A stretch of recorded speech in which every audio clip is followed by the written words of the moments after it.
The UK has entered a year-long negotiation phase. Now it's officially out of the European Union.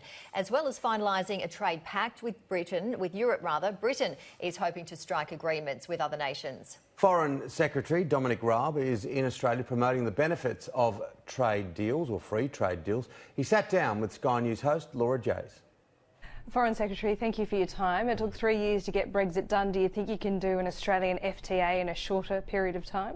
Look, we're really excited to conclude our mandate at home and then come and do a really good free trade deal with the Australians. I think the shapes of our economy, the common ties we have and the bonds and the shared values mean that it's a really exciting opportunity for businesses and consumers in both countries. The EU has already indicated that it would push Australia to be more ambitious in its emissions targets for any free trade to happen with the bloc. Would the UK seek to do the same?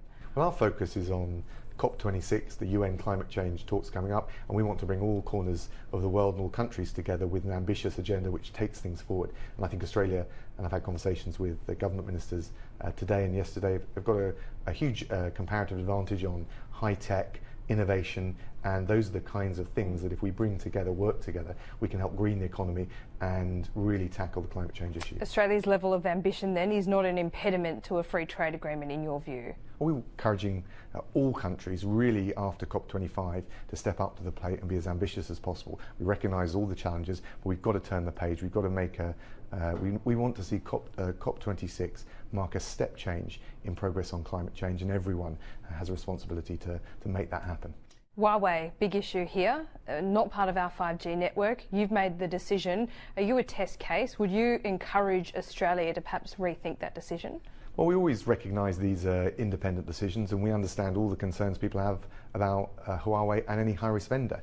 And the most important thing that I would say is we're making sure we keep the Five Eyes intelligence cooperation together and also working together with all of our Five Eyes partners, Australia, America, Canada and New Zealand, to try and make sure we're not in the situation of having to rely on high-risk vendors in the future. And that's something which actually can be a really positive area for cooperation in the future. So it hasn't compromised your security one bit?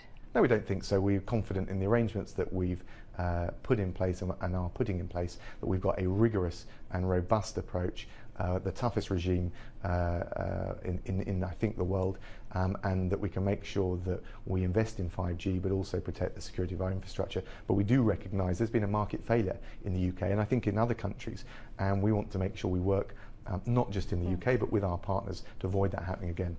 Foreign Secretary, just one final question. Kylie Moore-Gilbert has been languishing as a political prisoner in Iran since September of 2018. She's a dual citizen. What are you doing to get her home? Well, we're making it very clear to Tehran that the detention of all dual nationals is unacceptable and outrageous, and it's one element of the unlawful behaviour by the regime in Tehran which needs to end if they're going to end their political and economic isolation. And of course with all of our close allies, including Australia, particularly in relation to this case where there's a dual nationality, we'll work very carefully and closely together and show a united front. You're stepping up your representations though, because those words haven't worked so far. She's still there. Well, and we've got many cases, and ultimately we need the regime in Tehran to understand that their economic and political isolation will only get worse, not just for the government but also for the people of Iran, unless they start to do the right thing and live up to the norms of the international community and adhere to international law. And that means not detaining people without grounds on a political whim and releasing the individuals detained at the moment. So you're stepping up pressure then? We absolutely. I mean, we at every point of engagement with the Iranian government, we raise all of these cases. Including that one? We raise all of the cases. Okay. Foreign Secretary, thank you. Thank you.